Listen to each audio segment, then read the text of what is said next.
When the phone rang, I had just folded the dress I'd picked for my first trip after 40 years of working without a vacation. My daughter-in-law's voice cut through the air, cold and sharp as a knife. "I'm leaving the 3 kids at your place. You don't do anything anyway, so watch them for me." Not a single thank you. Not a hint of warmth in her words. I looked at the suitcase already open on the chair, then quietly closed the lid on my Yellowstone dream. No anger, no resentment, just a thin smile, enough to hide the plan that had just formed in my head. I opened the drawer, took out an old USB stick, then texted my close friend. "Need a few small things tonight. A mic. A smoke detector camera. She thinks I'm a docile old woman, easy to boss around, but this time I'll be the one teaching her a lesson she'll never forget. It's time for the person she looks down on the most, to be the one who makes her pay the highest price." If you're still listening, tell me where you're watching from. Every comment you leave is another mark in this journey. And if this story has touched you, don't forget to hit like so it can reach even further. My name is Iris Montgomery, 67 years old, newly retired after 35 years in a classroom at an elementary school in Portland, Oregon. For nearly half a century, my life was wrapped in the school bell, chalk dust, and the eyes of children. I dreamed of a day I'd be free, waking up without an alarm, going to see Yellowstone in the summer, where the sun rises slowly and the smell of dry grass hangs in the air like a song. Today was supposed to be that day. But instead of starting the trip I'd dreamed about, I got a phone call that chilled me more than any wind off the Rockies. Sierra, my daughter-in-law, always had a way of making me feel small, even though I've lived twice as long as she has. From her tone, I knew she wasn't asking. She was ordering. No asking if I had plans, if I was well, if I was willing. To Sierra, I was just an idle old lady. I looked at the suitcase still open, the navy travel dress tucked inside next to the plane ticket I'd bought with my own savings. A long breath. Not because I regretted the trip, but because I suddenly realized after all these years I'd still been living inside the loop she drew, always there to be ready, to sacrifice, to stay quiet. I picked up my phone and read the follow-up text Sierra had sent. "You handle whatever they eat. I'm busy. Bye." There was a time I would have swallowed my tears, smiled, and told myself as long as it's for family. But today, I felt a strange calm. I wasn't planning to refuse. I would say yes, but not to help, to observe. To see how this modern family Sierra is so proud of really runs, and whether my grandkids still know how to love, or if they've been taught to look down on the very person who gave birth to their father.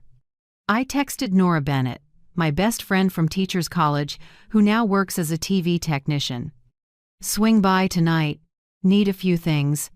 Mic. Smoke detector camera." Nora called back in under a minute, her husky voice laughing. "Haven't heard you sound like that in a long time, Iris. Sounds like something big is coming." "Yeah," I said. "Definitely big. And this time, I won't stand still." I hung up and poured a cup of chamomile tea. Warm steam fogged the picture frame on the table. Caleb, my son, holding his firstborn Mason right after his first birthday. In the photo, Caleb's smile is bright, and Sierra leans on her husband's shoulder, gentle as an angel. Back then, I believed I was lucky to have a kind daughter-in-law. Looking back now, I was probably wrong, and the price of that mistake was years of being pushed to the margins of my own family. I remember last Christmas well. I made turkey with my mother's old recipe, the cranberry sauce Caleb used to love. When I brought it to the house, Sierra glanced at it and shrugged. "Oh, thanks, but we don't eat greasy roasted stuff." I ordered organic. She lifted the trash can lid and tossed the still hot turkey right in. No one said a word. Caleb stood there, frozen and embarrassed. All I remember is smiling, excusing myself early, then driving through thick snowfall, wondering what I had done wrong. Tonight, thinking back to that moment, I don't feel pain anymore. I feel something cold and clear like a glassy lake right before a storm. I put the suitcase back in the closet, opened my laptop, and checked the Wi-Fi at home. I changed the password and disconnected the old devices Sierra used whenever she came over. She has a habit of connecting everything to my system from the door camera to the smart speaker, as if she wanted to surveil me even when she wasn't here. This time, I wiped it all. I took out a worn leather notebook and opened to the first page. Inside, I wrote 4 lines in bold, decisive ink. Truth, justice, family, healing. Those 4 words would be the compass for everything I was about to do. I don't want revenge. I just want fairness back. And if, in the process, I can pull my son and my 3 grandkids back into the light, then it'll all be worth it. The clock read 4:45. Outside the window, Portland sunlight poured over the late-season maples. I looked at my hands, still stained with chalk, still calloused after so many years teaching. An ordinary woman. An old teacher everyone thinks is weak. But they don't know. In a classroom, I've stood against hundreds of rebellious kids and hundreds of difficult parents. I know how to be patient. I know how to wait for the right moment, and more than anything, I know how to teach a lesson no one ever forgets. That evening, Nora came over with a small bag. Inside were a mini mic, a smoke detector-style hidden camera, and a device to back up cloud data. She sat on the sofa, looked at me, and said softly, "You sure about this, Iris? This is declaring war." "No," I said. "I'm just taking back what's mine." We tested the gear, giggling like we were freshmen again. Maybe I felt this alive in years. After Nora left, I made another cup of tea and sat by the window, watching dusk fade. In that moment, I felt truly still. No anger, no fear, no regret. Just one thought, clear as the tick of the wall clock. If she wants to turn me into a free babysitter, then let's see what this babysitter can really do. I smiled, closed the notebook. The game started right then. I still remember clearly the day my world collapsed, a foggy December morning more than 30 years ago. The phone rang, and one sentence from a police officer split my life in 2. "Ma'am, your husband, Daniel Montgomery, didn't survive the crash on I-84. Caleb was 3 years old then. He was still under his blanket, clutching the teddy bear his father bought. I sat by his bed, looked at his sleeping face, and swore to the man who was gone that I would never let our son go without. From that day on, I was both father and mother.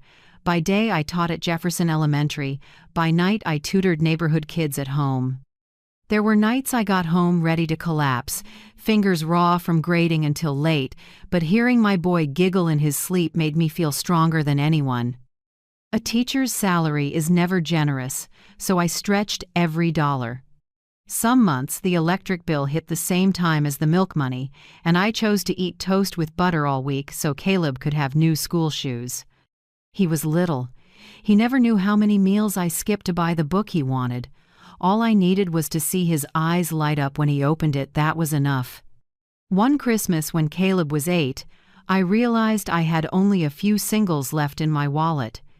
At the table, my son was busy writing a letter to Santa, asking for a toy train. I looked at the paper shaking in my hand, then opened the old wooden box my mother left me. Inside was a silver locket engraved with an iris, her only gift to me on my wedding day. I sold it. The shop owner gave me exactly $50, just enough for a proper dinner and Caleb's gift. That night, when he squealed opening the box, I just stood there, trying to hide the fact that my hand no longer wore that familiar chain. The price of motherhood is sometimes small, empty spaces like that, but they fill your heart so much there's no room left for regret. The years after, our life moved on, slow but steady. Caleb studied hard, was respectful, and had grit. I never had to nag him, and I never heard him complain. He was like his father, steady, quiet, with a light in his eyes that made me believe every sacrifice was worth it. When Caleb got into Oregon State University, I burst into tears in the middle of the school courtyard. 35 years as a teacher, I'd sent hundreds of students off to new journeys, but I'd never felt that proud. I kept my promise to Daniel. Our son had grown up, standing on his own feet. And then Sierra entered his life. I still remember the first time I met her, a Sunday morning in early fall. Caleb brought Sierra over to meet me. She wore a cream dress, soft brown hair, smiling eyes, and a voice sweet as honey. "Miss Montgomery, I've heard so much from Caleb. You're amazing. Raising him on your own like this, I admire you so much." That sentence melted my heart on the spot. 20 years as a single mother, no one had ever said those words to me. At dinner, Sierra kept serving me food, asking questions, and I, naive as a child, believed my son had found a good wife. I even dipped into my retirement savings to cover half the wedding because I thought, my son deserves a complete start. The wedding was in a small garden outside Salem. String lights wrapped around branches like stars fallen to earth. Caleb was happy. Sierra was beautiful as a painting, holding her husband's arm, calling me Mom in that sweet voice. I cried when I heard it. I never imagined that a few years later, that Mom would become a cold knife straight to my heart. After the wedding, Sierra moved into the house my son bought with his first mortgage. At first she was friendly, checking in, sending me family dinner photos. But slowly, those messages thinned, then stopped. I began to see my name left off family gatherings, then off the guest list for my grandkids' birthdays. The first time I was excluded was Mason's birthday, my first grandchild. I had made our family apple pie Caleb's childhood favorite. I drove an hour and a half, and Sierra stood at the door, her smile as cold as frost. "Oh, you came? Too bad, I thought Caleb told you. Today's just a small party for Mason's classmates." Not really suitable. Then she closed the door, gently, politely, as if I were a delivery person at the wrong address. On the drive back, I turned the radio up to drown out my heartbeat. For the first time in years, I felt truly alone. After that, the reasons changed, but the result was the same. The kids are busy with school. The house is small, hope you understand. I was going to visit, but work is crazy this week.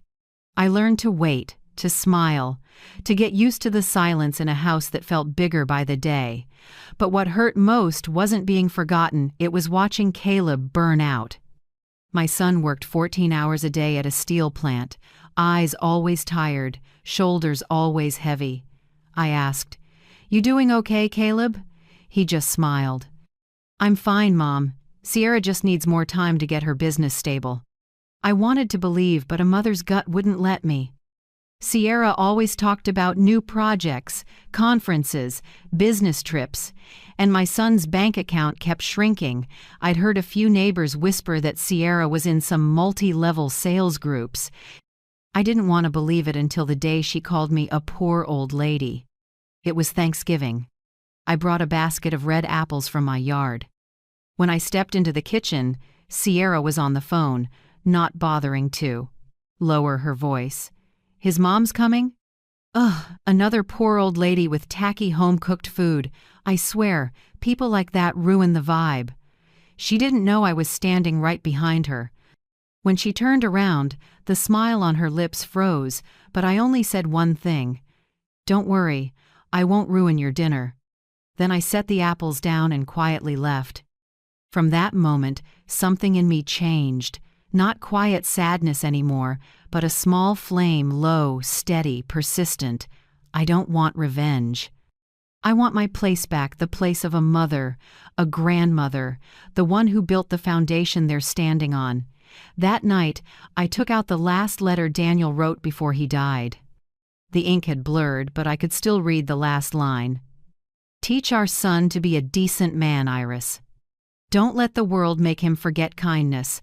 I did exactly that until Sierra showed up and turned what I built into a joke. She stripped away Caleb's trust, made him think I was outdated, old-fashioned, someone who should be kept at a distance. She taught my grandkids that love can be replaced with money, that respect is only for people with cash. I'm not young enough to start over, but I'm still strong enough to end what's wrong. And this time, I won't let anyone, not even a daughter-in-law, take my family from me again. I stood up, opened the cabinet, and looked at the old photos on the wall. Daniel, Caleb, then each grandchild. 3 generations, 3 sets of arms I've held and shielded. They are the reason I keep going. I put my hand on the leather notebook where I'd written those 4 words: truth, justice, family, healing. For the first time in years, I heard my own voice whisper in the quiet house, "Daniel, rest easy. I'm about to do what I should have done a long time ago." And that very night, I wrote a plan for the next 2 weeks, step by step, detail by detail. Tomorrow, Sierra will bring the kids here, thinking I'm just a harmless babysitter. But she doesn't know this old teacher has spent a lifetime preparing to teach the hardest lesson to those who mistake kindness for weakness. At 7 a.m. the next morning, the engine of Sierra's silver SUV buzzed at the gate. I'd been up since 5 a.m., coffee brewed and all the curtains open to let in the light. The house felt different today, quiet, tidy, and ready for a big experiment. Sierra stepped out, stilettos clicking on the brick walkway. She dragged 3 suitcases bigger than her slim frame. No greeting, no glance around, no stepping inside. She stood on the porch, checking her watch like she just wanted to be done. The 3 kids trailed behind Mason, 12, glued to his phone. Tessa, 10, scowling like the world owed her something. And Oliver, 7, clutching an iPad almost as big as his face. Sierra spoke in an even, icy tone, like reading a task list to an assistant. Mason doesn't eat gluten. Tessa is allergic to peanuts. Oliver only sleeps with white noise. Don't give them regular milk. Use the organic kind in the blue suitcase. Oh, and don't let them watch too much TV, unless they want to. That last line nearly made me laugh. I stood in the doorway and smiled. Thanks for the notes. Leave everything to me. Sierra nodded, voice flat as ice water. My flight's at 9 a.m. I'll be back in 2 weeks. Don't call me unless it's truly serious. Then she turned away without hugging her kids, without a goodbye. Just the sound of heels fading and the car door slamming. The 3 children stood still. Mason stayed glued to the screen. Tessa stomped her foot. Oliver started to whine. I want to watch YouTube. Mom lets me. I exhaled softly and said, calm as ever, in this house, if you want something, you have to earn it. 3 sets of eyes snapped to me, surprised, annoyed, then irritated. I walked to the Wi-Fi modem in the corner, unplugged it, slipped the phones into my pocket, and turned back with the same small smile. Welcome to Grandma's house. I knew the storm was coming. Mason was the first to shout, What? What are you doing? Without Wi-Fi, how am I supposed to play? Tessa snapped.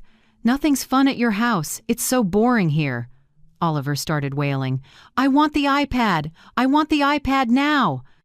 I stood still, looking at all 3 of them kids who didn't realize they were losing the most precious thing, their childhood. You can yell, I said calmly. But yelling won't change the rules in this house. I opened a cabinet, took out a sheet I'd already prepared daily schedule, and taped it to the kitchen wall. 1. Wake up at 7 a.m. 2. Breakfast together, no phones. 3. 1 hour of study or reading in the morning. 4. Help around the house, make beds, wash dishes, sweep the yard. 5. No going out to play until after 4 p.m. Mason let out a short, mocking laugh. Who do you think you are, a teacher? I answered right away, without changing my tone. Yes, I used to be a teacher, and I never failed at teaching. His face flushed and he threw a pillow onto the sofa. Tessa muttered something under her breath. Oliver tossed his blanket to the floor, stomped his feet, tears streaming down his face. The quiet little house turned into a miniature battlefield. But I didn't waver. I've taught a class of 20 high-energy kids during the rainy season, with the power out and windows rattling. I know one rule: to teach, you let the kids explode first, then you teach them how to be calm. I let the three of them yell, then walked straight into the kitchen. The smell of pancake batter spread soft and warm. I beat the eggs, added milk, ladled the batter onto the pan, shaping bears, cats, and bunnies the same shapes I used to make for Caleb when he was little. When the pancakes were done, I cut fruit into stars, plated it, added a bit of maple syrup, and a few crushed walnuts. I set 3 plates on the table without saying a word. Then I sat down, poured tea, and read the paper as if the chaos of 3 kids didn't exist. 10 minutes passed, and Oliver's crying faded. He crept toward the table, sniffed the aroma, and touched the bear-shaped pancake with a fingertip. Can I eat this?" I looked up and smiled. "Of course, if you wash your hands first." He ran to wash his hands, came back, and sat to eat. A minute later, a small smile appeared on his tear-streaked face. "This is so good, Grandma," I said softly. "Thank you." Just a simple line, but something inside me melted. Mason and Tessa pretended not to care, but when I set down a second plate, both of them glanced over. 10 minutes later, I saw Mason walk over, take a plate, and sit down quietly. Tessa hesitated, but when Oliver laughed, she pulled out a chair and murmured, "I'm not eating because I'm hungry. I just want to know how you made the bear's ears so round." I chuckled. "That's a teacher's secret for stubborn kids." All 3 laughed, the first laughter this kitchen had heard in years. After breakfast, I cleared the table and gave each of them a small job. Mason washed dishes, Tessa wiped the table, Oliver folded napkins. They pushed back, but they still did it clumsy, awkward, but they did it. When the last bowl was set on the rack, I said, "Good job, now you can go play in the yard." I saw a spark in Mason's eyes for the first time, not because of a screen, but because of pride. In the afternoon, sunlight filled the house. I made tea and sat on the porch, listening to giggles rise from the backyard. Tessa was teaching Oliver how to blow soap bubbles. Mason was sketching something on the pavers. I didn't call them or step in.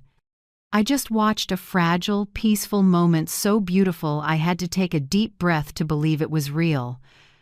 But that evening, when the sun set, the storm rolled back in. Mason snapped, because he was bored. Tessa got mad about no TV, and Oliver threw a fit because he missed the iPad. I quietly gathered all the devices into a wooden box, locked it, and set it on a high shelf. "If you follow the schedule tomorrow, I'll reconsider," I said. No extra explanations. No bargaining. All 3 were silent through dinner, just the sound of silverware on plates. But when I cleared the table, Oliver's plate was clean, and Tessa had eaten half. That was the first win. Night fell, and I was exhausted. The storm inside me had just begun, but at least I knew I wasn't afraid of it anymore. I made tea and wrote a few lines in my notebook. Day 1. They yelled, they cried, then they ate pancakes. Oliver smiled. I think underneath that anger are hearts begging to be loved the right way. Close to midnight, I heard a soft sound from the upstairs room, sniffling. I walked quietly and cracked the door. Tessa was sitting on the bed, holding a small picture frame. I recognized it. It was the photo of me holding her when she was just a few months old, the one Sierra once called tacky and tossed into the box of old stuff. The girl was crying, shoulders shaking, tears rolling down her chin. I didn't step in. I stood at the doorway and watched quietly. In that moment, I understood the rude, stubborn child. I was just learning how to hide her loneliness. I went back to my room and closed the door softly so I wouldn't break that rare moment. Outside the window, the late moon shone on the 4 words I'd written in my notebook: truth, justice, family, healing. That night, I knew I was headed in the right direction. The storm might be long, but I could hear hope inside it, thin but real. 3 days had passed since Sierra left, and the house was slowly finding the quiet rhythm I'd lost for years. Every morning, I brewed tea. The kids helped set the table. Mason had stopped grumbling, Tessa had started reading before bed, and Oliver liked to sit on my lap to hear stories. From the outside, anyone would think things were getting better, but inside me, another wave was quietly rising, cold, sharp, and dangerous. That evening, Nora came by carrying a big bag that looked like it belonged on a spy movie set. She set it on the table, took off her glasses, and smirked. "Here's everything you need, mics, a smoke detector camera, and cloud data extraction software. You sure you want to go this far, Iris?" I looked at my friend and said slowly, "Sierra wants to fight with lies.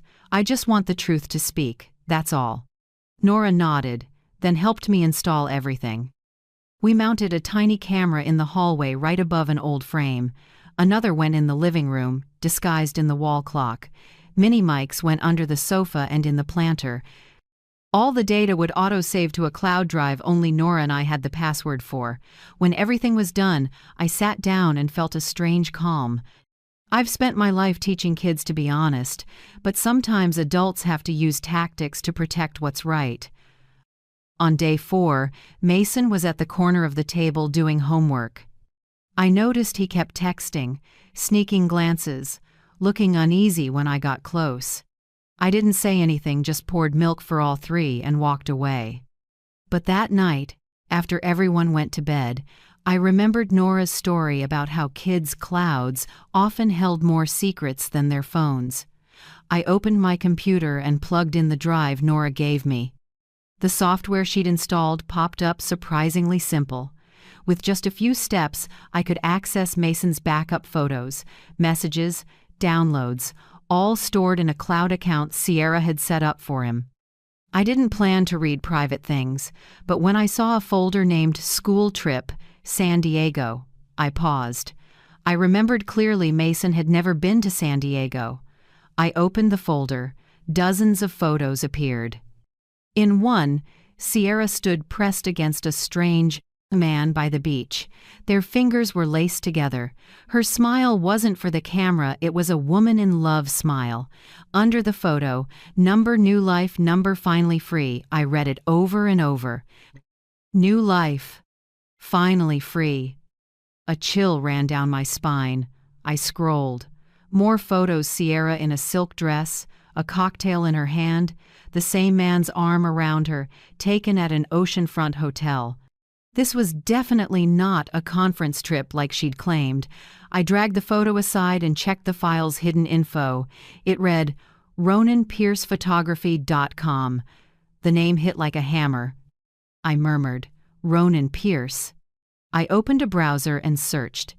In seconds, a social profile popped up, a freelance travel photographer in San Diego who'd shot for small brands. Among hundreds of shots, I recognized the familiar face, the man with Sierra. Ronan sun-browned, a smug smile, eyes staring straight into the lens like the world revolved around him. I kept digging. In tagged photos, Sierra showed up in a few blurry shots. No name, no caption, just heart emojis in the comments. The pieces started to click. The next day, I checked Caleb's bank accounts, which Sierra still had access to. Thanks to family sharing, each transaction was stored in confirmation emails. I scrolled and my stomach tightened. Plane ticket to San Diego, $648. Ocean View Resort, $1,200. Charged to Caleb M. Montgomery. I didn't know when she opened a secondary card.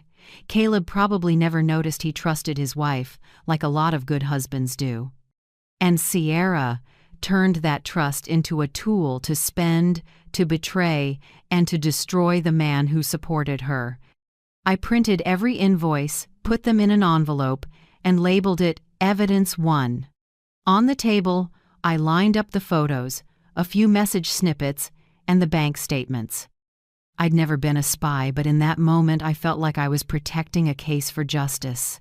That night, while the kids, They were doing puzzles in the living room, I asked lightly, as if offhand. Hey, has anyone been coming over to see your mom lately? Tessa looked up. Just some of her girlfriends. Mason fidgeted and glanced at his little brother. Oliver, as usual, was the most carefree. He looked up from the blocks and blurted, Uncle Ronan. He played with us a few times. He even slept in Mom and Dad's room when Dad worked the night shift. The truth always comes from where you least expect, sometimes through a clear, innocent voice. Oliver didn't know his words had changed everything. What do you think? Should a child know all the grown-ups' business? Tell me your thoughts in the comments. I believe a lot of parents have wrestled with this. I felt like someone was squeezing my heart. Blood rushed to my face, but I kept steady, my voice even. Yeah, Ronan, is he nice to you? Super nice, Oliver said, smiling. He bought pizza and let me play games. Mom said he's a coworker. I nodded and gently ruffled his hair. Got it. When the kids ran upstairs, I sat alone, watching the kitchen lights spill across the wooden table. I rested my hand on the thick envelope, cold, white pages, holding the truth Caleb didn't know. On one side was the fake happiness Sierra had built. On the other was my family betrayed, dismissed, on the brink of being torn apart. And me, standing between those lines, knowing that if I stayed silent, I'd lose everything. I closed my eyes and took a long breath. No room left for tears. No room left for blind kindness. I grabbed a pen and added to the open journal page. Day 6. The truth has broken through and it's uglier than I imagined. But that's okay. I've taught hundreds of kids how to face their mistakes. Now it's the adults' turn to learn that lesson. I closed the notebook and looked out the window where the night breeze moved through the maples. Moonlight fell across the porch, lighting up the envelope like a warning. The war had officially begun. Tuesday morning started with a crack like summer thunder. I spun around, smoke pouring from the living room. Oliver, face smudged, was holding a spent firecracker. The curtain was streaked black, the edge curled, the stench of burning plastic filling the room. I didn't scream. I didn't run. I stepped quickly over, yanked the cord to drop the curtain, and put out the fire with a small extinguisher in the corner. When the flames were out, Oliver started to shake. He stammered, I just wanted to see it pop." Tessa stood behind him, pale, and Mason was silent, eyes on me like he was bracing for my anger.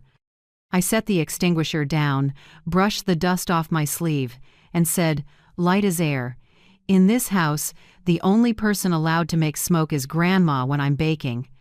Anyone else has to ask first." The tension dipped, and I looked at all three souls swept up in the storms of adults, not yet knowing where they'd gone wrong. I pulled out a chair, sat, and spoke slowly. "Do you know what this house used to be?" Mason shrugged. "An old house." I smiled slightly. "It's where your dad learned to read his first words.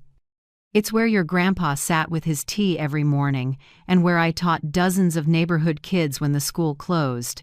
It's history. It's the heart of this family." Tessa lowered her head, and Oliver just clutched the edge of his shirt. I looked around. The black scorch on the curtain hadn't faded yet, and I didn't plan to clean it right away. I wanted them to remember, with a real image. Then I spoke, light as if telling a story. "If your mother thinks she's getting this house, she's wrong." 3 small faces lifted at the same time, eyes wide with surprise. I continued, keeping my voice as even as if I were talking about the weather. "I've changed my will. Everything will go to a children's charity in Portland. Kids who have no one to teach them what's right like you right now." The air in the room turned heavy. Tessa's eyes flew open, and Mason jumped up, voice cracking. "What? Why would you do that?" I answered calmly, "Because I don't want love to be misunderstood. If all you value is money and things, then those aren't worth leaving behind." That single sentence was enough to ignite their anger.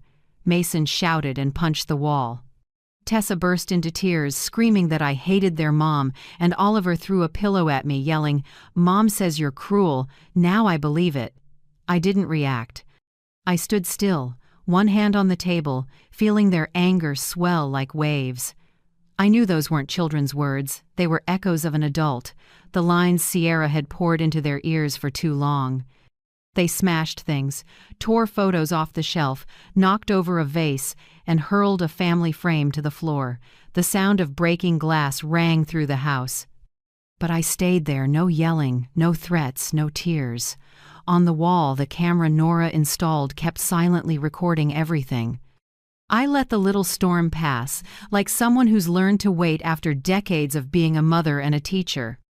When the three of them were spent, hard breathing, replacing crying, I stepped forward, gathered the broken frames, and set them on the table.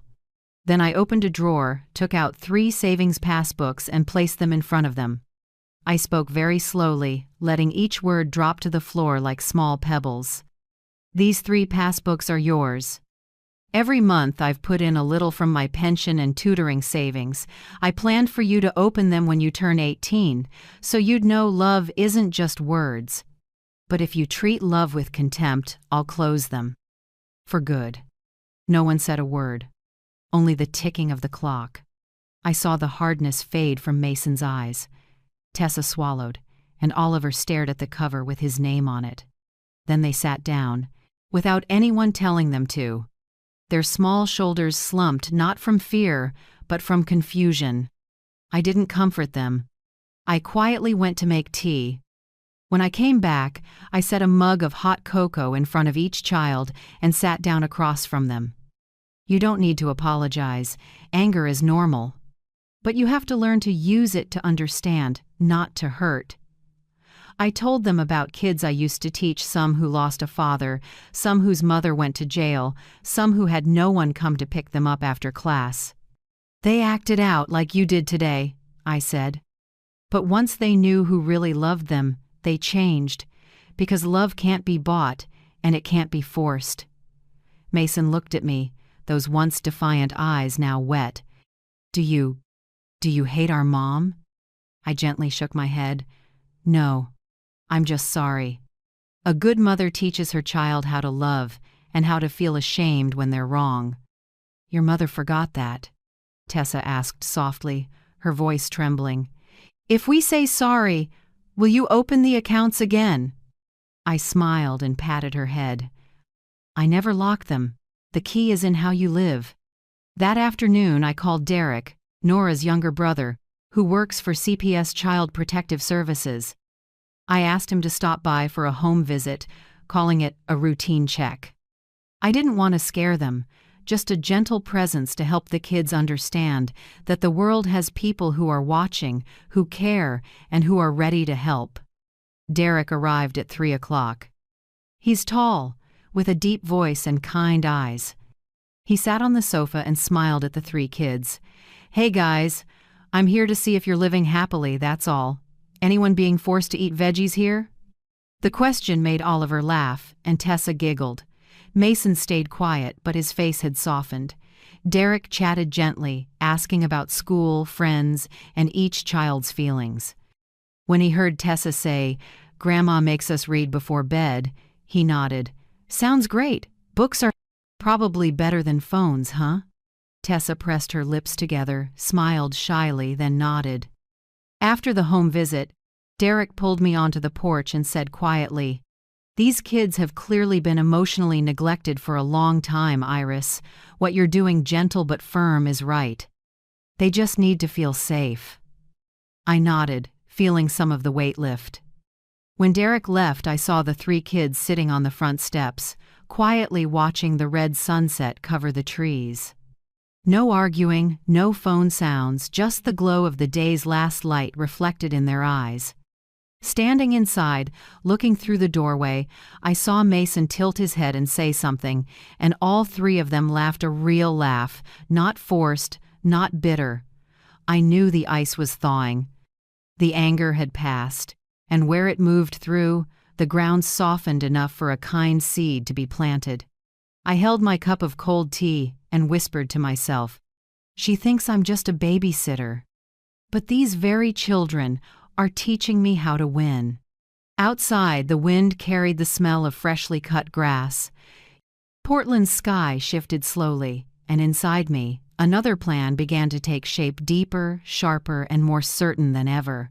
2 days after Derek left, the air in my house felt strangely calm. Mason got up early to help me water the plants, Tessa practiced making pancakes, and Oliver no longer asked for the iPad he liked sitting next to me, munching on a cookie while telling school stories. The house that used to echo only with the clock now held children's laughter again. But beneath that peace, I knew there was one thing I couldn't delay any longer. It was time to talk to Caleb. I couldn't let my son be deceived anymore, but I also knew that telling a man the truth about the woman he loves could shatter his whole world. I had to prepare everything carefully, not just evidence, but a way for him to face it. That morning, I called Caleb. My son's voice came through the phone, tired and hoarse after a long workday. "Mom, I'm at the site. I don't get a day off until tomorrow." I kept my tone even. "I need you to stop by. I think the porch roof is leaking. It'll only take a few minutes." Caleb sighed, but answered, "Okay, Mom. I'll come by tonight." I knew Caleb wouldn't suspect a thing. To him, I was still just the mom who fussed over small stuff. When I hung up, I looked around the living room and took a deep breath. In the corner sat the envelope with all the evidence I'd gathered: photos of Sierra and Ronan, credit card statements, messages, hotel invoices, and even the recording of Oliver saying, "Uncle Ronan slept over." I organized every page and clipped them into a thick file labeled Truth. At noon, Dr. Meera Patel arrived.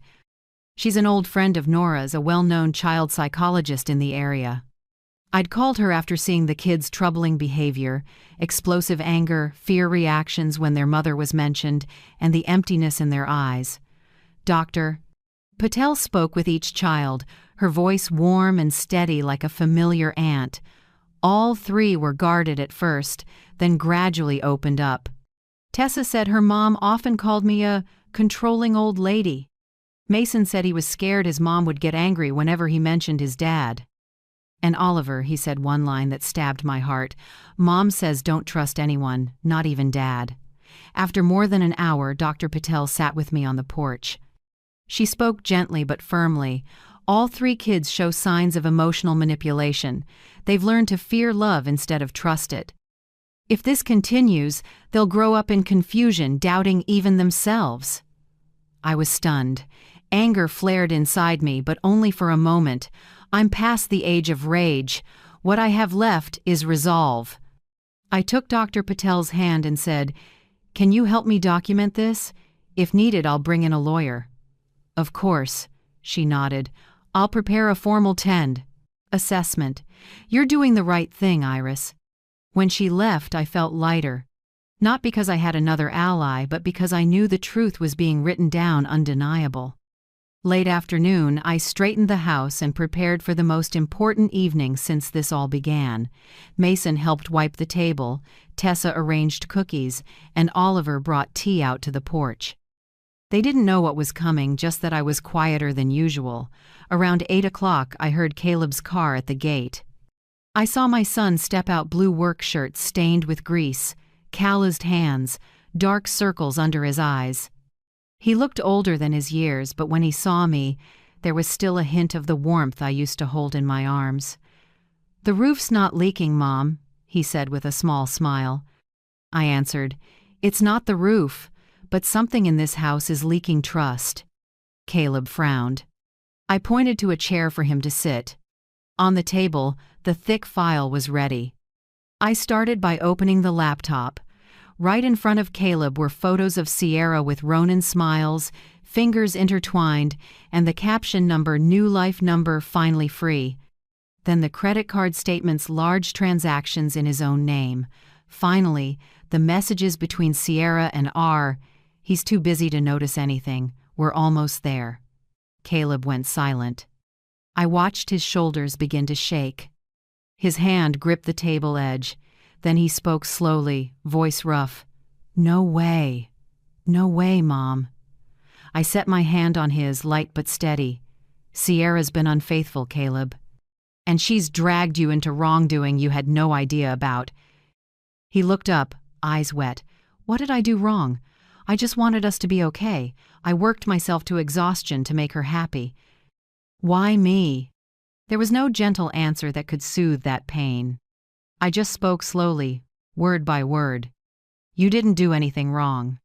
You just loved the wrong person. A long silence fell. The clock ticked like the heartbeat of the house. Finally, Caleb buried his face in his hands. His shoulders shook and he cried. I hadn't seen my son cry since he was 10. A grown man's tears aren't loud, they fall in silence, each one heavy, like the years he'd been trapped in a false marriage were finally sliding off. I quietly handed him a tissue, my heart twisting. That's motherhood, no matter how old your child is, his tears still melt you like salt in water.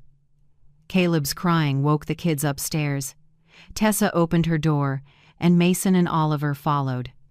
They saw their dad on the sofa, head down, and me sitting beside him. Mason hesitated. Dad, what's wrong? Caleb looked up and wiped his face, but his eyes were still red. I started to speak, but he lifted a hand he wanted to talk to them himself. I'm sorry, Caleb said, voice shaking. I didn't protect your mom or you. I let things go too far. Tessa stepped closer and put a hand on his shoulder. Dad, did Mom do something wrong? Caleb choked up. He looked at his 3 children, pain in his eyes, but something else rising too. Resolve. Your mom will have to face what she's done, he said softly but firmly. And we're going to start over. Oliver didn't understand it all. He just hugged his dad and burst into tears. Tessa leaned in too, tears rolling. Mason stood still for a second, then moved in and wrapped his arms around all 3. The 4 of them hugged and cried as if that rain had waited years to finally fall. I sat and watched, my heart full of sorrow and relief. I knew this pain was necessary only when a heart breaks. Do you see what's truly worth keeping? I stood, took a light blanket and draped it over Caleb and the kids. The light fell across the gray now showing at my son's temples. In that moment, I saw Daniel, my husband. If he were alive, he would be doing exactly what I was doing now, I whispered, though no one could hear. Our family is finally being saved. Then I stepped onto the porch and sat on the steps. Out there, the new moon hung over the maples, its pale light covering the neighborhood. I closed my eyes, let the wind move through my hair, and felt a strange peace. Inside, kids' cries mixed with a father's comforting, no longer the sound of pain, but the sound of a beginning. I knew tomorrow would be a long day. We'd have to face Sierra, the truth and justice. But tonight, just tonight, I allowed myself to believe this. Love, no matter how battered, can still be saved as long as someone is willing to stand up and protect it. After the night Caleb broke down in tears, my house seemed to breathe differently, not because everything was okay, but because for the first time in years everyone actually saw each other. No more forced conversations or empty hugs. We spoke honestly, listened honestly, and hurt honestly. The next morning, Caleb hugged me in the kitchen. He didn't say anything, he just stood there a long time. I understood. Some regrets don't need words. When he let go, I said, "It's time for you to take leave. To protect yourself and the kids."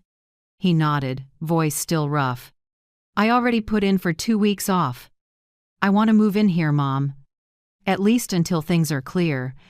And just like that, a broken family began to piece itself back together in this old house, not with money, but with courage and honesty. We named our new way of living the Respect Project. Mason came up with it after I explained that respect is the starting point for every healthy relationship. I bought a whiteboard and hung it in the living room. In the center, I wrote in bold marker, "The Respect Project, 4 principles of the Montgomery family. 1. Keep a schedule. No one gets to live in chaos. 2. Take responsibility. If you mess up, you fix it. If you do right, you get credit. 3. Show gratitude. Every good thing, even small, deserves a thank you. 4. Lead with love. No one gets left behind. No one gets judged in silence. Caleb finished reading, half smiling, half awkward. You still teach like you're in class, huh, Mom? I smiled gently. Habit from 35 years in the classroom, son. We started with small steps. In the mornings, Mason helped me in the yard. He learned to mow, pull weeds, and understand that the ground only blooms when you tend it every day. Tessa was assigned to cook with me. At first she was clumsy, flour everywhere, eggs broken in her hands. But after a few days, she could season, whisk batter, and beam every time the cake rose evenly in the oven. Oliver, the youngest, got cleanup duty, put away toys, wipe the table, fold blankets. He loved it because, for the first time, someone truly believed he could do it. Every time they finished a task, I praised them, not empty praise, but thank you for trying for real.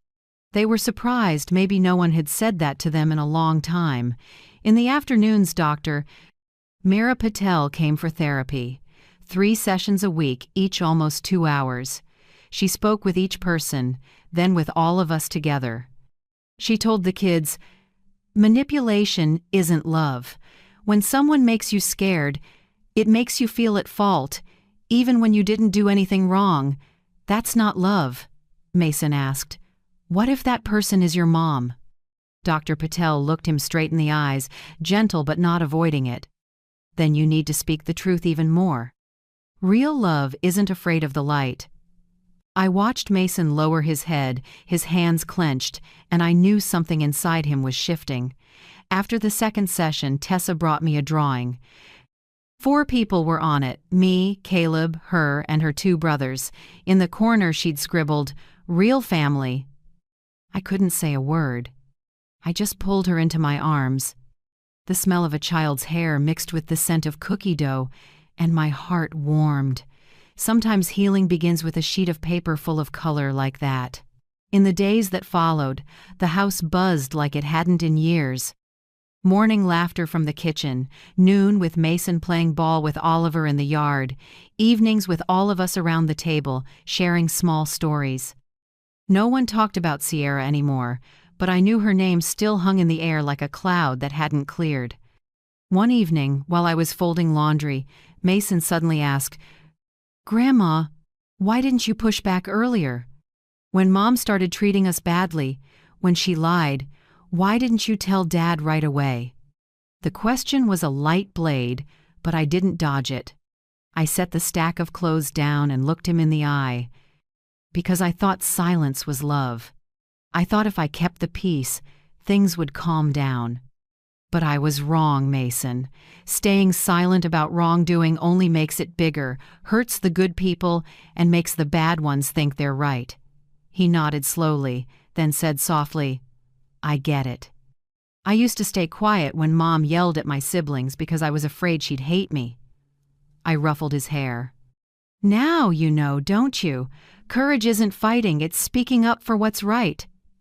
Mason smiled, the first real teenage smile.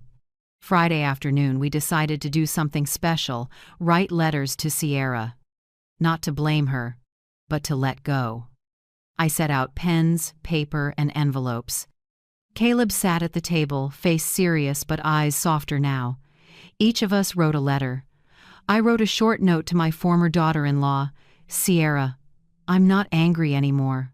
I'm just sorry. You had everything a husband who loved you. 3 smart kids, a warm home, but you didn't see the real value of it. I hope someday you learn that power isn't controlling others, it's taking responsibility for your own heart. Tessa wrote, Mom, I miss you. But I'm scared of you too. I hope you learn how to say, I'm sorry.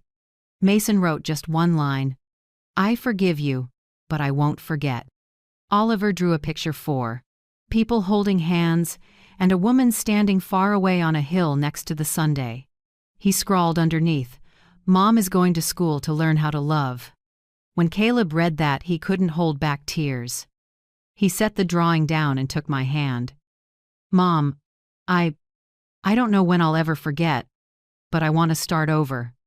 I squeezed his hand and said softly, You don't need to forget, son. You just need to remember differently. We went out to the backyard where Daniel's old fire pit still stood. The sun was low, and the golden light stretched across the planks. Caleb lit the fire, and the kids held their letters. I said, Burning these isn't to erase anything, it's to release it. Imagine the smoke carrying the heavy things away and giving your heart back to you. One by one, the letters went into the flames. I heard the paper crackle, smelled smoke sweet like pine. The fire flickered across our faces, sad and peaceful all at once. Tessa looked at me and whispered, Grandma, we're a real family now, right? I smiled and patted her head. Yes, because real family doesn't need to be perfect, we just need to keep learning, respect, and love together. Caleb stood behind me, slipped an arm around my shoulders, and said quietly, You know, Mom, maybe the Respect Project is the best thing you've ever taught me. I looked at him, half teasing, half serious. So what grade are you giving this course? A+, he laughed, eyes bright in the firelight. When the fire died down, we still sat together. Mason tucked a sprig of lavender into the ashes. Tessa leaned on her dad's shoulder, and Oliver fell asleep on my lap. The night breeze carried the scent of flowers and smoke through my gray hair. I looked up at the deep black sky where a few stars had just come out. Inside me, I heard the familiar whisper, Daniel, do you see? I did it. Our family is coming back to life. That night, for the first time in years, slept deeply. No shattered dreams, no shouting memories, just warmth, as if this old house, after all its storms, had finally been patched with a cement called respect. That morning began with the smell of fresh-baked cookies, the scent Tessa was proud to say she'd made all by herself. I was brewing tea when I heard her running down the stairs, urgent and different. Her face had gone pale, and her hand gripped something small.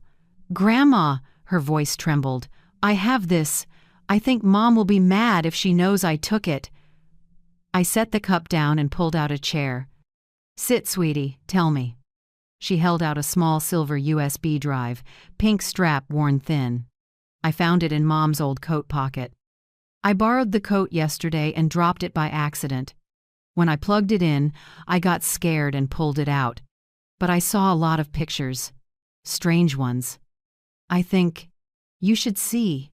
I looked at my little granddaughter. Her hand was ice cold, her eyes full of fear. I didn't ask more.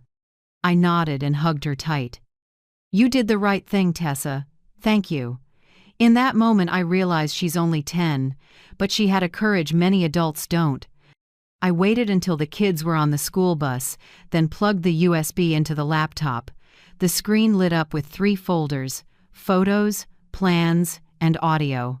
I opened the first. Dozens of images came up Sierra and Ronan in different places: the beach, hotels, restaurants. One shot in a car, Sierra's head on his shoulder, smiling wide. But those photos didn't shock me as much as what was in plans. Inside were documents, property transfer copies, a lease for a place in San Diego, and a Word file named Escape Plan, DocX. I opened it. The first line froze my heart.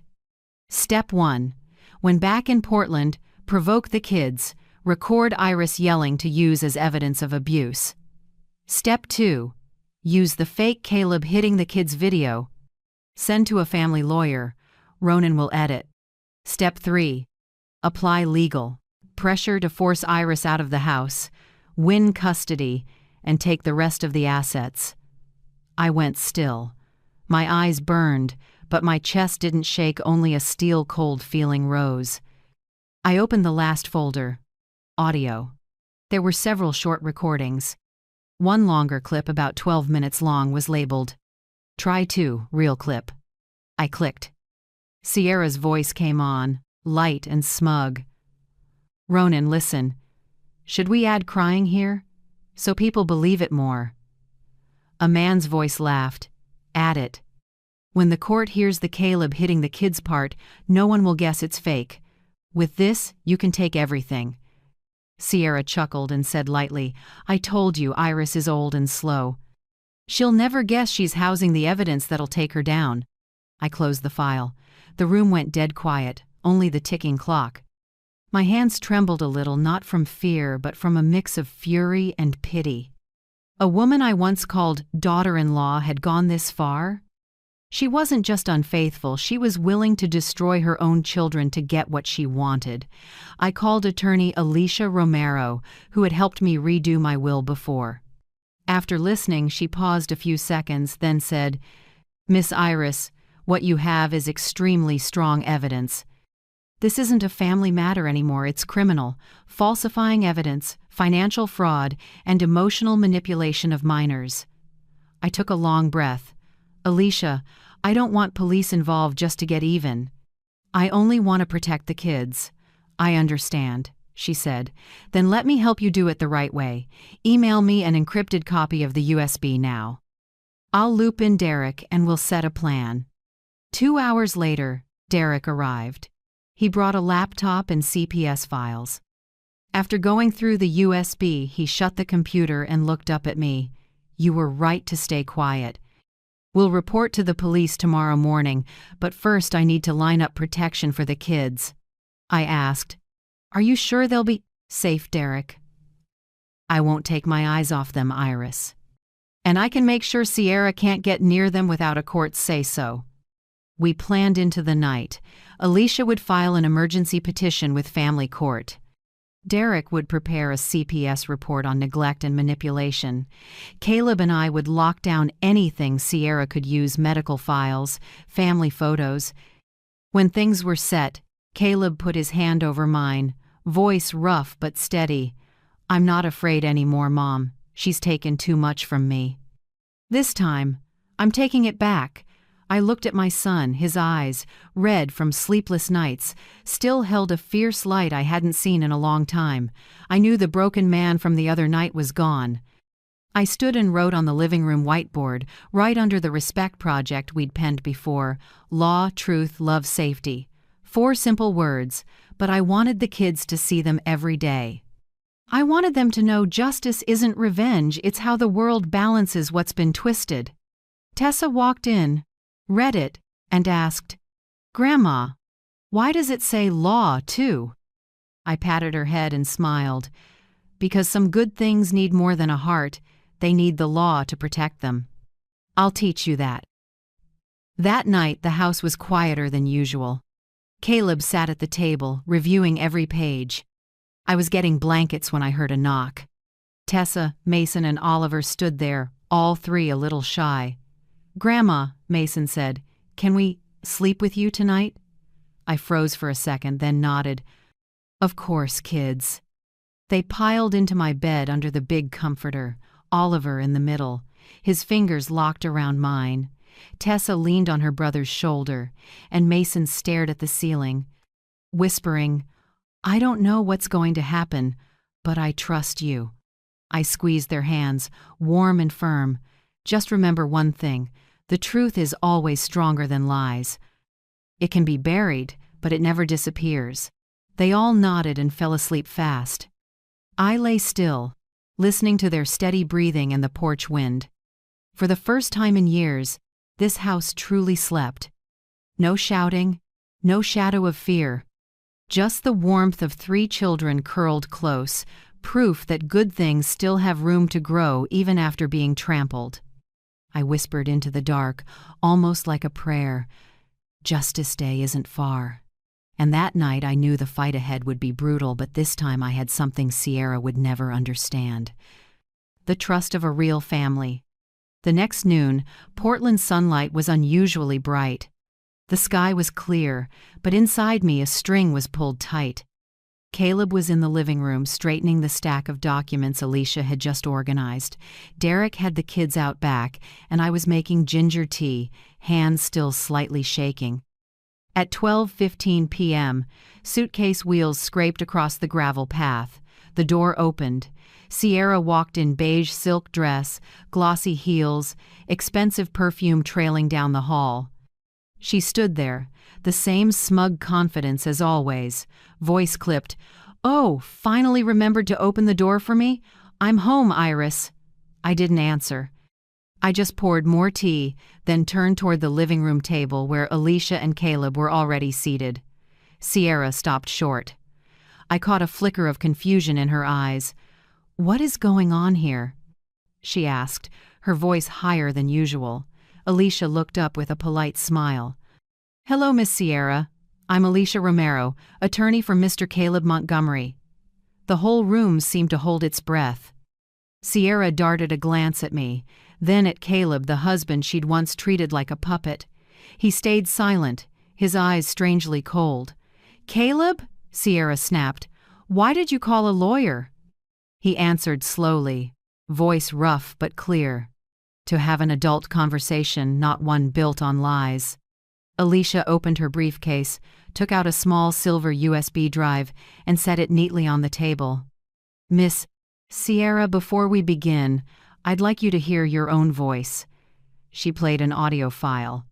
Sierra's voice filled the room, bright, sweet, and dripping with contempt. "The kids are just obstacles. Caleb is dumb and easy to control. When I'm done, that house will be mine." Sierra froze, her lips trembling. Where did you get that?" Alicia kept the faint smile. "That isn't important. What matters is confirming. Is this your voice?" The air grew thick. I saw sweat beading at Sierra's temple, her hands starting to shake. "That's edited." "Someone set me up!" she yelled, her tone shrill. Caleb said nothing. He simply pushed a thick file toward her. Inside were bank statements, credit card bills, airline tickets, and a lease in Scottsdale, Arizona, all under the name Sierra Pierce. Alicia spoke slowly and clearly, as if reading an indictment. Credit card opened in the husband's name without authorization. Fraudulent transactions, sale of a jointly registered vehicle. And most importantly, a lease in Scottsdale signed with Ronan Pierce. Sierra went pale, stepped back, her voice cracking. I don't know who did that. Ronan did it on his own. I had nothing to do with it." Alicia opened her laptop and turned the screen so Sierra could see. There she was in a San Diego bar, hand in hand with Ronan, smiling, captioned, "Number new start, number finally free." "I didn't." Sierra tried to protest, her voice fading. "Those are old pictures. This is all fabricated. I'm being framed." I looked at her and felt no anger now. Only emptiness. 35 years of teaching had shown me every kind of student. Stubborn, lazy, dishonest. The most talented excuse makers.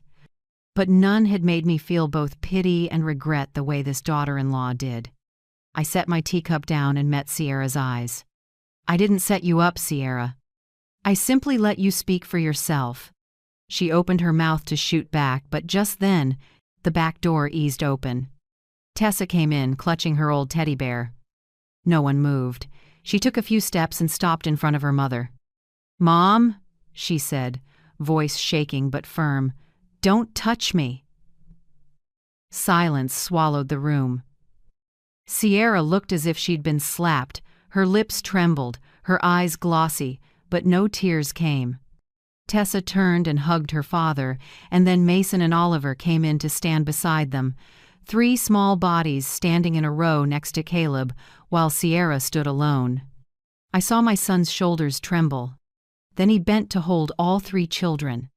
In that moment, I knew the real victory had begun. Not the victory of the law, but of truth and love. Alicia quietly gathered the papers, then slid a thin stack toward Sierra. "You have 2 choices, Miss Sierra," she said, her voice even as a verdict. 1. Sign here an uncontested divorce and a full relinquishment of custody. 2. We go to court. With falsified evidence, financial fraud, and emotional manipulation of minors, you could face at least 5 years in prison. Sierra stared at the paper, her face chalk white. "No, you can't do this to me. I'm their mother." Alicia replied, tone unchanged. "A mother never uses her children as tools. That right is gone as of today." The room filled with the tick of the clock. I watched Sierra sink into a chair, fingers gripping the pen until her knuckles went white. She looked at Caleb, pleading. You'll forgive me, right? For the kids?" Caleb lifted his head, eyes dry and hard. "For the kids, I can't." His voice sliced the air clean in two. Sierra shook, then signed. The signature was jagged and rushed like one last cut to the past. Alicia gathered the file and nodded. "Thank you, Miss Sierra. This ends here." As Sierra stood, I stepped forward and poured more tea. She stared at me, her eyes a tangle, hate, fear, and a hint of ruin. I set the cup in front of her and said, calm but audible to all. "I taught for 35 years, Sierra. I've taught lost children and those who didn't grasp what dignity means. But I've never had a student as poor as you." Sierra stood frozen, mouth working but no words coming. Then she turned away, pulling her suitcase to the door, the wheels scraping across the wood, cold as metal against a heart. When the door closed, the house fell quiet. I heard the wind on the porch and the children's soft breathing behind me. Caleb dropped into a chair, buried his head in his hands, then broke down. I laid a hand on his shoulder and said softly, "It's over, son. We've come through the darkest part."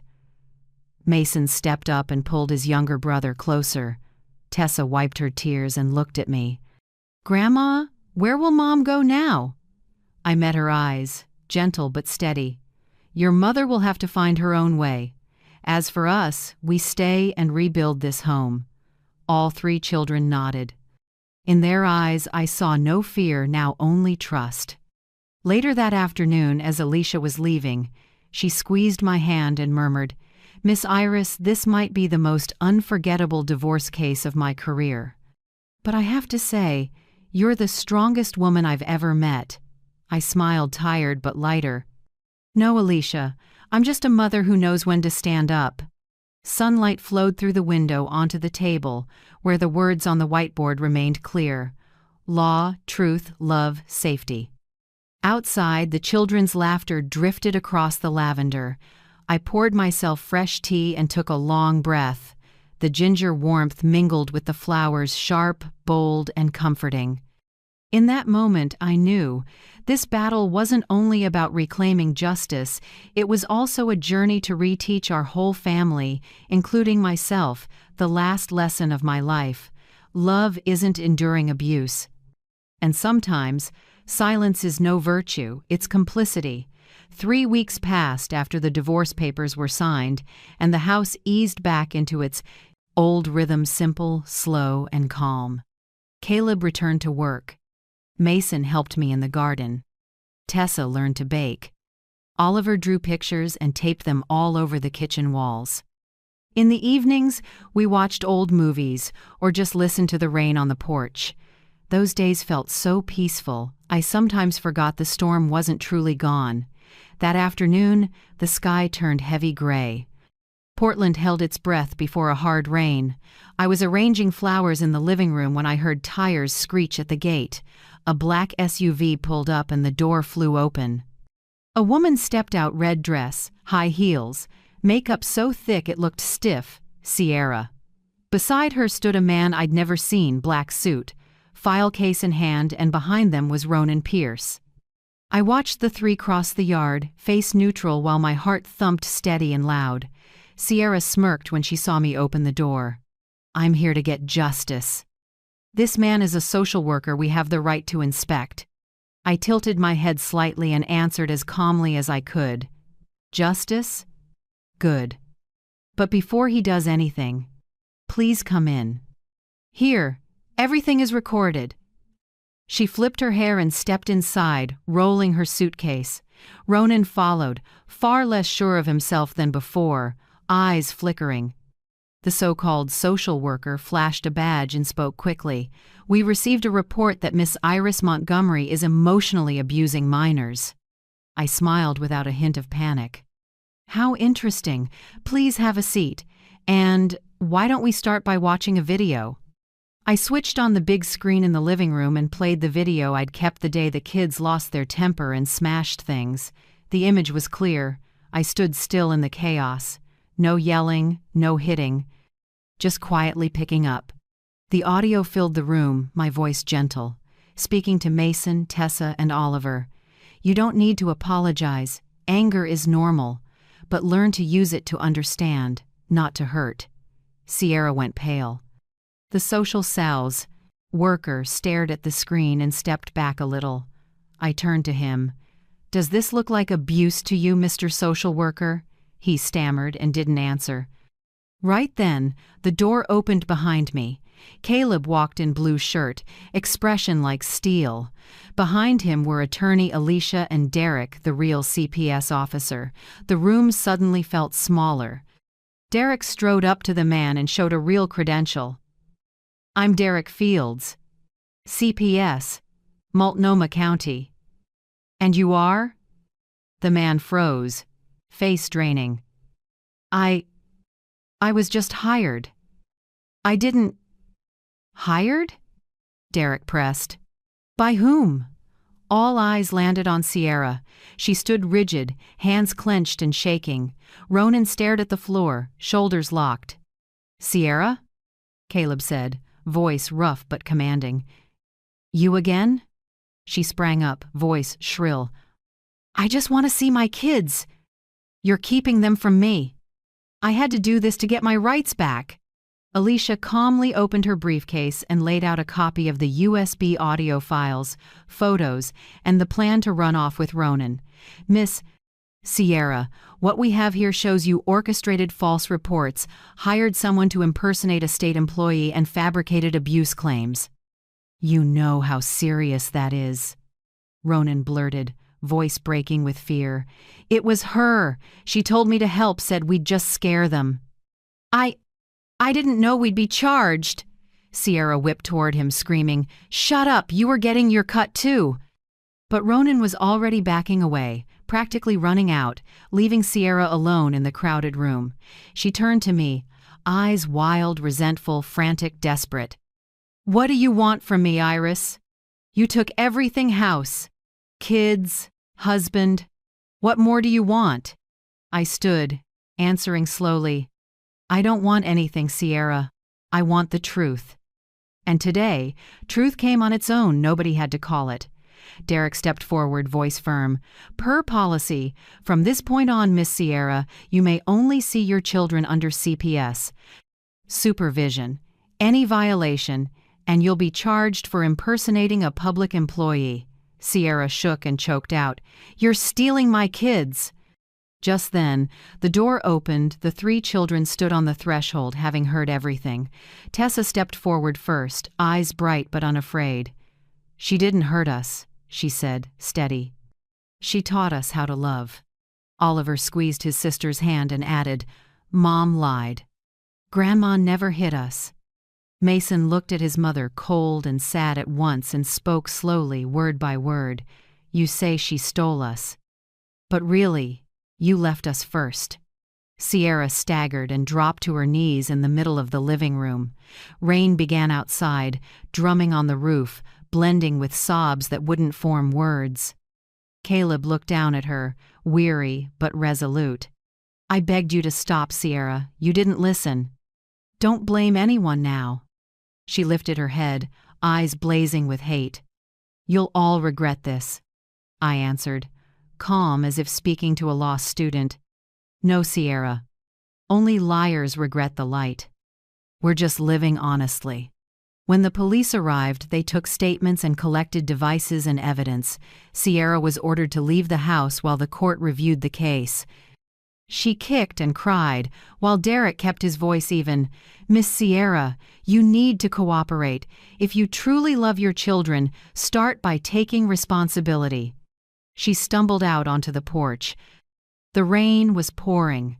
The ground was soaked, her dress muddy, her stiletto heels stuck in the muck. Ronan had vanished, leaving a suitcase and a broken umbrella. Sierra dropped to her knees, clutching her head, screaming into the rain, "You're stealing my children!" Mason, standing in the doorway, looked at his mother one last time, voice calm and aching. "No one stole anything from you. You lost us yourself." The door closed, this time for good. Inside, the kids stood in silence. I wrapped my arms around them, felt the warmth of 3 small bodies. Caleb came behind us, his arms around all of us, as if to shield us with his own body. No one spoke. Only the rain fell, washing away the last residue of lies. When the police car's sound faded, I looked around the room, the tea still steaming, the whiteboard still hanging with its words: law, truth, love, safety. I poured more tea and handed a cup to each one. Ginger warmth spread through the house. "Did we win, Grandma?" Oliver asked softly. I smiled.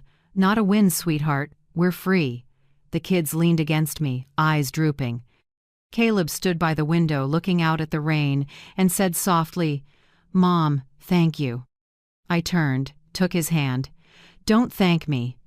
Thank the truth, it saved all of us." That night, I sat and wrote the final lines in my journal before closing this chapter of my life. When people choose to lie, they think they're winning. In reality, they're just building a prison around themselves. But when we stand with the truth, even if it costs us, even if it hurts, freedom will find us. And within freedom, there is love, there is justice, there is peace. I set down my pen and blew out the candle. Outside, the rain had stopped. On the sky, a thin band of light appeared at the horizon, not a rainbow, but the gentle glow of the coming dawn. 6 months passed since the door closed behind Sierra. Time heals in its own way, not with miracles, but with small, daily things. Children's laughter, the smell of morning pastries, or the soft sunlight slipping through the curtains when I open my eyes. The house that once felt like a battleground has become a real home. Everyone has found a role, a joy, and a better way to love. I opened a small class in the living room, a wooden sign, hand-lettered, reads Iris's Art and Home Kitchen. The idea started when Tessa invited classmates over to paint. Then a few neighbors heard and brought their kids to try it out, so I teach them to paint and to cook a different way for young hearts to feel beauty in simple things. Mornings, the living room fills with the soft scratch of brushes and bright laughter. I show them how to mix color by watching the light outside, how to bake cookies scented with orange and cinnamon. Every time a child bursts out laughing because they shaped a little heart from dough, I feel something inside me loosen, as if all the old hurts are rinsed away by a clean kind of joy. My front door is no longer the line between fear and love. It's a place people come and go freely, where an old woman teaches the neighborhood kids that love doesn't need to be grand, it just needs to be real. Caleb has changed a lot too. He was promoted to shop manager after finishing the company's advanced skills program. The day he got the news, he called me, voice full of emotion. "Mom, I did it." I smiled and answered softly, "Not just today, Caleb. You only just realized it." In the evenings, he comes home early and eats with the kids. The way he talks, listens, and patiently explains to each of them moves me. Maybe when a man learns to be honest with himself, he also learns to love with a truer heart. Mason made the school honor roll. The boy who once rebelled and shut down is now a model big brother, even tutoring Oliver in math every night. Tessa made the middle school volleyball team. I've never seen her so confident as when she sent that first serve over the net, hair flying in the late afternoon Sunday, and Oliver, he makes me proud in his own way. One afternoon I heard piano notes drifting from the living room, awkward, halting, but full of feeling. I stepped out and saw Oliver on the bench, tiny hands moving over the keys of the old piano I once bought at a yard sale. He looked up and smiled. "Grandma, I named this song Our New Home." I couldn't say anything, just hugged him. That hug was both the answer and the greatest reward of my life. Nights at our house are always lively. Dinner might be simple chicken soup, toast, or a pot of chili, but at the table there's laughter, thank yous, and stories shared. Caleb strums the guitar, Mason taps a beat, and Tessa and Oliver sing. The music and laughter make our small house glow like a festival. Sometimes I just sit and watch them, and I can almost see Daniel, my late husband, smiling from his photo on the wall. One June morning, I got an invitation from my old school. They wanted me back not to teach full-time, but to run a community art workshop for summer students. I read the letter and the tears came on their own. After 35 years of teaching, I thought that journey had ended. Turns out, people who believe in the work never truly leave, they just pause, then return in a different way. I called the former principal, voice shaking. I thought I wasn't useful anymore. She laughed. Iris, people like you never run out of value. We need you and the kids do too. I nodded, though she couldn't see. After all the storms, stepping back into a place that once felt like home, felt like walking into light after a long rain. One weekend afternoon while I was baking, news about Sierra arrived by mail, a worn postcard from Colorado. A short line read, "I'm working at a nursing home. Now I understand caring for others isn't a burden, it's a way to forgive yourself. Wishing you peace." I read it again and again, then folded it. No anger, no satisfaction, just a very quiet sigh. We all pay our own way on the road we choose. I only hope she learns what took me a lifetime to grasp. Love isn't possession, it's illumination. That evening, we cooked the family's 32-spice chili Montgomery tradition. Daniel's recipe had a playful note. If you do it right, the neighbors will knock because of the smell. Caleb chopped the meat, Mason diced onions, Tessa stirred the pot, and Oliver measured the spices. As the spicy scent, I filled the kitchen. I laughed and said, "You know, this chili has every flavor, sweet, hot, bitter, salty, just like our lives. But together, it turns into something unforgettable." Everyone laughed. I saw firelight in their eyes, the glow of people who walked through darkness and chose to stand up. After dinner, Mason came over with a sheet of paper. "Grandma, I want to read this." I nodded and set down my tea. He took a deep breath and read aloud. "My essay. My hero is Grandma Iris. She doesn't wear a cape and has no magic. She has a gentle voice, work-worn hands, and the biggest heart in the world. She saved our family, not with strength, but with the truth. She taught me that sometimes love means daring to say enough. She's why I believe the good guys win in the end." When he finished, the room went quiet. I couldn't hold back my tears. Caleb put a hand on my shoulder, Tessa wiped my face with her sleeve, and Oliver whispered, "Grandma really is a superhero." I laughed through the tears. In that moment, I knew every pain, every fight, every loss had been worth it because it brought us here. To music, to laughter, to real love. That night, I wrote in my journal, "No miracle delivers us to happiness, only steady hearts and daily kindness." 6 months ago, this house was full of tears. Today, it's a symphony of joy. I once thought I was too old to begin again. Turns out, new beginnings don't have an age. As long as a heart can love, every beginning is beautiful. I closed the book, turned off the light, and watched moonlight spill across the lavender garden. The flower shadows swayed in the breeze, reflecting on the glass. I smiled.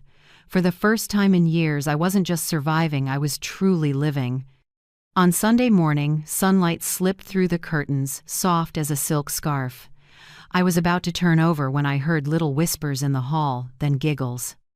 The door opened and the 3 kids rushed in, Tessa with a tray, Mason with a glass of orange juice, Oliver struggling to balance a plate of heart-shaped pancakes. "Surprise! Breakfast for Mama Iris!" I burst out laughing. The way they called me Mama Iris tightened my chest with a warmth that almost hurt. I never asked for that name, but here it was, the gentlest gift of my life. Caleb came in last, holding a cream envelope. He set it on the tray, sat on the edge of the bed, eyes bright and a little emotional. "Open it," he said, voice a little rough. I opened it and found legal guardianship papers naming me as the children's legal guardian in any emergency. Caleb's signature was bold at the bottom. "I want, if someday I'm not here," he said slowly, "the kids will still be loved and protected the way you've protected them." I couldn't hold back the tears, but this time they weren't sad. They were like the tears of someone who's walked through storms and finally stands in the sundae. Tessa dabbed my cheek and teased, "If you keep crying, the pancakes will get cold." I laughed through the tears. Mason chimed in, "I think the bed's about to collapse, Grandma."